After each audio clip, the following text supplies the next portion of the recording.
৬৮,০০০ টাকা চাওয়া। সাদা গরু কত দাম বাবা? ৫৭,০০০ টাকা চাওয়া দাম। বিক্রি অবশ্যই কম আছে, অবশ্যই দরদামের সুযোগ আছে। এই বছরটা একটা সাদা যাচ্ছে না বাবা?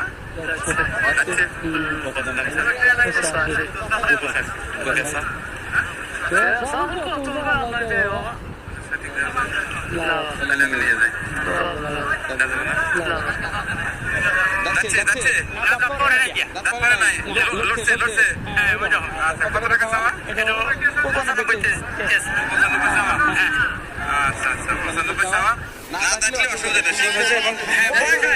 বয়স 2 বছর পার হয়ে গেছে। কুরবানির নিয়ম হচ্ছে 2 বছর পার হলে পারে সেটা কুরবানি দেওয়া যাবে। দাঁত হোক চাই না হোক, শিং হোক চাই না হোক, এটা কিন্তু মাসলা। কিন্তু আমরা দাঁত খুঁজে আসলে দাঁত বললো কিনা